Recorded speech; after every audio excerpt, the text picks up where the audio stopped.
Financial markets పై పట్టు సాధించాలనుకునే వాళ్ళు Revanth conduct చేసే వెబినార్ కోసం ఈ నెంబర్ కి కాల్ చేయండి. Welcome to Vishnu talks. నేను మీ విష్ణు. ప్రస్తుతం నాతో పాటు certified financial planner Ram Prasad గారు ఉన్నారు. వారితో మాట్లాడదాం. సార్, రామ్ ప్రసాద్ గారు, welcome to Suman TV. Sir నమస్తే విష్ణు గారు. రామ్ ప్రసాద్ గారు, మన ఇద్దరి కాంబినేషన్ లో గతంలో గోల్డ్ కి సంబంధించిన వీడియోస్ చాలా చేసాం. చాలా మంది లక్షల్లో చూసారు, లక్షల మంది మీరు చేయించారు. సరే, నేను క్వశ్చన్స్ అడిగాను, మీరు దానికి సమాధానాలు చెప్పారు. చాలా మంచి రీచ్ వచ్చింది, చాలా మంచి ప్రేక్షకాదరణ, ప్రజాదరణ కూడా పొందింది. మనం గోల్డ్ కి సంబంధించి చేసిన వీడియోస్ అంటే చాలా వీడియోస్ లో నేను చాలా దగ్గరగా గమనించిన విషయం ఏంటంటే, ఇప్పుడు ఎందుకో కానీ రామ్ ప్రసాద్ గారు ఈ 24 క్యారెట్స్ గోల్డ్ ఏదైతే ఉందో, ప్యూర్ గోల్డ్, ఇది ఎప్పుడు కొనమని చెప్పరు. తర్వాత gold biscuits, gold coins, gold బార్లు, ఇటువంటివి కూడా ఏది కూడా కొనొద్దనే చెప్తారు. Especially 24 carats and pure gold విషయానికి వస్తే. కానీ 22 క్యారెట్స్ కొనమంటారు. అది కూడా ఆభరణాలు మాత్రమే కొనుక్కోండి, అది కూడా హ్యాపీగా ఒంటి మీద వేసుకుని తిరగండి, ఇది మాత్రం చాలా స్పష్టంగా చెప్తారు. ఇది కాకుండా ఈ డిజిటల్ గోల్డ్ ఉంటుంది కదా, ఈ సావరిన్ గోల్డ్ బాండ్స్ అని, తర్వాత ఈటీఎఫ్ గోల్డ్ అని, తర్వాత డిజిటల్ గోల్డ్ అని, ఇవి కూడా కొనకూడదని చెప్తారు కదా. అంటే ఎందుకు ఒక 22 క్యారెట్స్ మాత్రమే కొనుక్కొని ఒంటి మీద వేసుకొని తిరగమంటారు, మిగతా ఈ 24 క్యారెట్స్ కొనొద్దంటారు, 18, 16 అయితే అసలు వీటి గురించి మీరు మాట్లాడరు కదా. ఏంటి 22 క్యారెట్స్ కొనుక్కొని ఒంటి మీద వేసుకొని ఇంతకు మాత్రమే తిరగాలని చెప్తారు? మన టైప్ ఉంది సార్ అన్ని గోల్డ్ షాపులతో. మనం అలా వీడియో చెప్పినప్పుడు నాకు రింగ్లు ఇస్తున్నారు. అంతేనంటారా? ఓకే. అంటే ఇప్పుడు ఫస్ట్ థింగ్ ఏంటంటే, డిజిటల్ గోల్డ్ అంటే digital gold, any digital gold including sovereign gold. Gold ఎంత పెరిగితే అక్కడ మీకు డబ్బు అంత పెరుగుద్ది కదా. అక్కడ మీకు గోల్డ్ రాదు, డబ్బు వస్తుంది. మన అండర్స్టాండింగ్ ఏంటంటే, గోల్డ్ని కనుక మీరు లాంగ్ టర్మ్లో చూసినట్లయితే ఆన్ యావరేజ్ 7-8% నుంచి పెరిగిన దాఖలాలు లేవు 10 ఏళ్ళ క్రమంలో చూస్తే. మరి 7-8% పెరిగేదాన్ని గోల్డ్ ఎందుకు పెట్టాలి? మ్యూచువల్ ఫండ్లో పెట్టుకుంటే వాళ్ళు రాదా? ఓకే కదా, అది నా పాయింట్. జనాలు ఒప్పుకోవచ్చు, ఒప్పుకోకపోవచ్చు. నేను పెరిగితే నా పిల్లల భవిష్యత్తు అంటే అప్పుడు ఎక్కువ పెరిగే దగ్గర పెట్టలేదు, తక్కువ పెరిగేదాన్ని ఎందుకు పెడుతున్నా? అసలు పేరుకి గోల్డ్, అక్కడ గోల్డ్ ఎక్కడ ఉంది? మీ డిజిటల్ గోల్డ్లో గోల్డ్ ఉందా? గోల్డ్ ఈటీఎఫ్లో గోల్డ్ ఉందా? ఎస్జీబీలో గోల్డ్ ఉందా? లేదు కదా. అంతకంటే ఎక్కువ వచ్చే మార్గాలు ఉంటే అక్కడ పెట్టుకోమంట. ఇంకోటి, దేర్ ఆర్ పీరియడ్స్ మీరు అబ్జర్వ్ చేస్తే 2012లో గోల్డ్ ఎంత ఉందో 2018లో కూడా గోల్డ్ ప్రైస్ అంతే ఉంది. గతంలో కూడా మాట్లాడాం మనం ఒకసారి. 6 ఏళ్ల పాటు గోల్డ్ నెగిటివ్ రేట్ని ఇచ్చింది. అప్పుడు మీరు డిజిటల్ గోల్డ్లో పెడితే పాజిటివ్ రేట్ని ఇస్తుందా? ఈటీఎఫ్లో పెడితే ఇస్తుందా? ఎస్జీబీ ఇస్తుందా? 95లో చూస్తే మీరు గోల్డ్ ప్రైస్ 2003 వరకు అదే ప్రైస్ ఉంది. తెలుసా? తెలియదు కదా. అంటే 8 ఏళ్ళు గోల్డ్ నెగిటివ్ రేట్స్ ఇచ్చిన పీరియడ్స్ ఉన్నాయి. ఈ రోజు నేను ఎస్జీబీ కొని 8 years నెగిటివ్ రేట్, ఎస్జీబీలో నాకు నెగిటివ్ వస్తుంది, పాజిటివ్ రాదుగా. డిజిటల్ గోల్డ్ అదే వస్తుంది కదా. ట్రేడర్ మేబీ ట్రేడింగ్ చేయడానికి కానీ ఇన్వెస్ట్మెంట్ కాదు కదా. అదే నేను గోల్డ్ ఆర్నమెంట్ కొంటే పెరిగితే దీని ధర పెరుగుద్ది, తగ్గినా నా గోల్డ్ ఆర్నమెంట్ తగ్గదు. ఎందుకు? I'm consuming it. నా కూతురు వేసుకుంది, మా వైఫ్ వేసుకుంది, మా మదర్ వేసుకున్నారు, ఐఎమ్ హ్యాపీ, ఆస్వాదిస్తున్నాం. ఆ ఎమోషనల్ సాటిస్ఫాక్షన్ ముందు అదంతా ఎక్కడ? అదొకటి. ఇంకోటి, వేస్టేజ్ మాడతారు అసలు కన్నా కోసరమేనని కదా. వేస్టేజ్ లేని నీకు ఆర్నమెంట్ ఎలా అవుతుంది నాకు అర్థం కడుగుతా. అంతే కదా.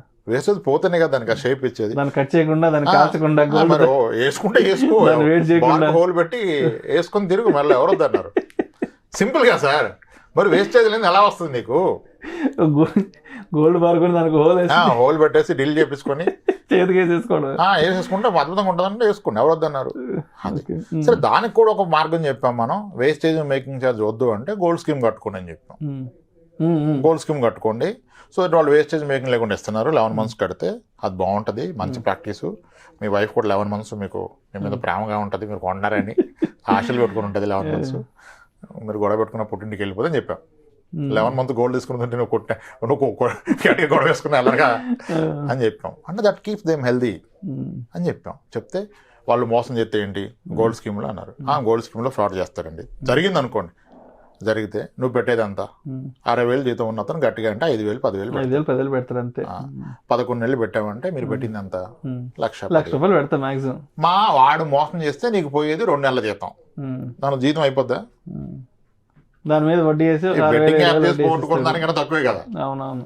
సో అది పెద్ద రిస్క్ కాదు. రిస్క్ అంటే రిస్క్ ఉంది, కానీ నువ్వు చేసే రిస్క్ ఎంత? This is called skin in the game.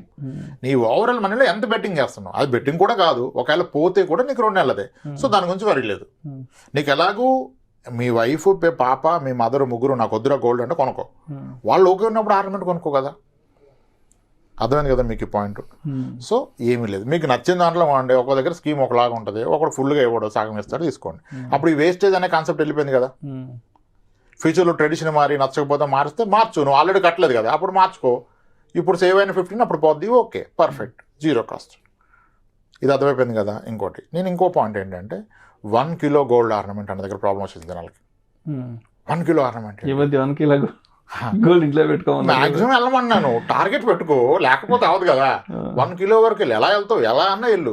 ఉన్నప్పుడు బోనస్ వచ్చినప్పుడు 10 గ్రాములు కొను, రానప్పుడు 2 గ్రాములు కొను, స్కీమ్ కట్టు. బట్ ఎన్షూర్ దాట్, అంటే మనకి ఇన్కమ్ ట్యాక్స్లో కూడా ప్రొవిజన్ ఉంది. ఒక married women can hold 500 grams అంటారు, unmarried 250 grams, men can hold 100 grams. అన్యాయం, మా అంతమంది పెట్టుకోలేం కదా.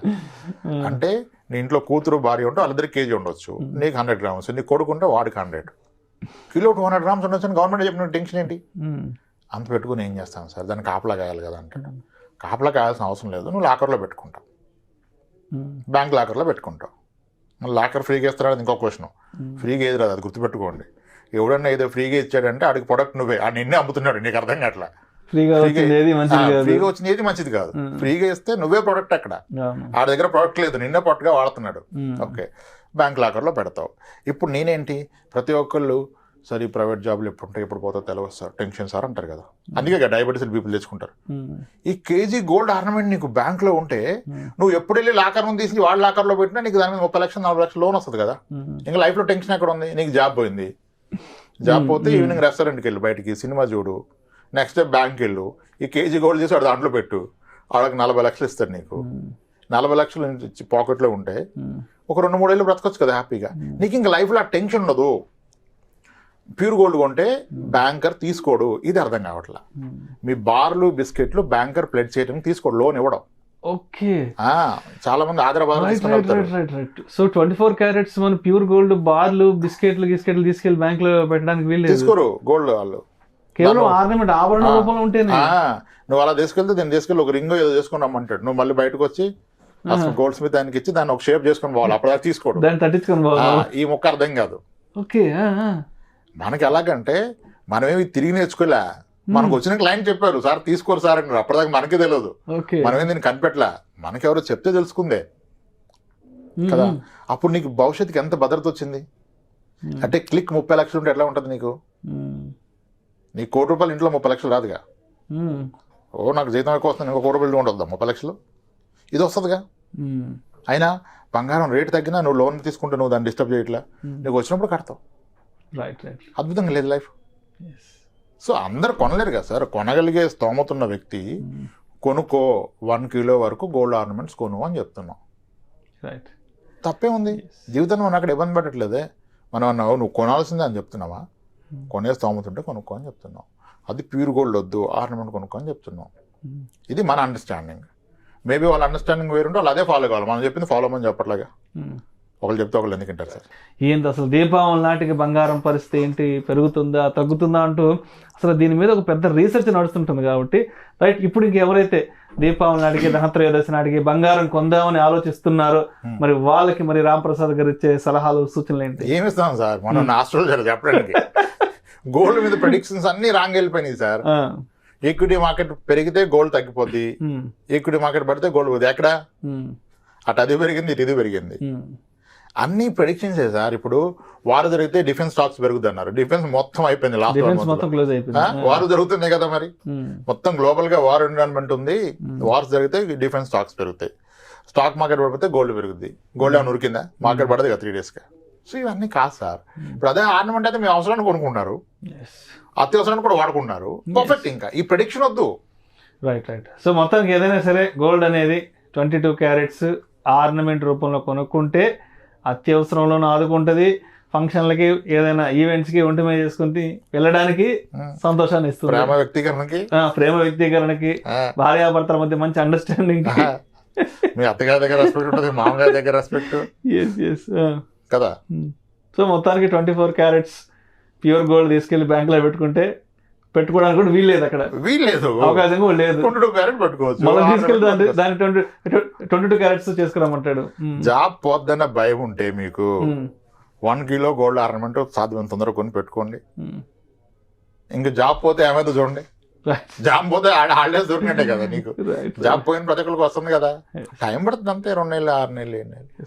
వారు వచ్చింది, ఆ జాబ్ మీద సంబంధం లేదు, బ్యాంక్ కూడా ఇంకెత్తేయలేదు కదా. గోల్డ్ అక్కడ ఉంది లాకర్లో, వెళ్ళండి లోన్ తెచ్చుకోండి. రైట్, చాలా మంది గోల్డ్ లోన్ ఎంజాయ్ చేస్తారు సార్, పర్ఫెక్ట్గా ఎంజాయ్ చేస్తారు. Thank you sir, thank you so much Ramprasad గారు. మొత్తానికి గోల్డ్ అనేది ఏ రూపంలో కొనిపెట్టుకోవాలి, ఎంత కొనిపెట్టుకోవాలి, ఎంత ఉంటే మంచిది, ఎంత ఉంటే ఇబ్బందులు వస్తాయి, మరి 24 క్యారెట్స్ కొంటే మంచిదా, లేదంటే 22 క్యారెట్స్ కొంటే మంచిదా, లేదంటే గోల్డ్ స్కీమ్లో ఇన్వెస్ట్మెంట్స్ పెట్టడమా, అన్ని రకాల అంశాల గురించి మీదైన స్టైల్లో ఉన్న ప్రేక్షకులకు చాలా చక్కగా కొంత హాస్యాన్ని కూడా జోడించి మీ అనాలిసిస్ తెలియజేశారు. Thank you so much. అంటే ఇప్పుడు అందరూ ఎక్స్పెక్ట్ చేసేది కూడా రాంప్రసాద్ గారు ముక్కుసూటిగా ఉంటారు, అందరికీ తెలుసు కాబట్టి. సో మీ వైపు నుంచి అటువంటి సమాధానం ఎక్స్పెక్ట్ చేస్తారు. సో మొత్తంగా చివరిగా అంటే ఎవరైతే దీపావళికి గోల్డ్ కొందా ఉన్న తర్జన భర్జనలో ఉన్నారో వాళ్ళకు కూడా కొంత క్లారిటీ చేసేసారు. అండ్ ఇంకో విషయం కూడా చెప్పారు, కేజీ గోల్డ్ తీసుకొచ్చి ఇంట్లో పెట్టుకోవాలని కూడా చెప్పారు. అంటే దానివల్ల దాన్ని మనం ఫర్దర్గా ఎలా ఉపయోగించుకోవచ్చు అన్న పర్సెప్షన్ కూడా చెప్పారు. Thank you so much sir. Right sir.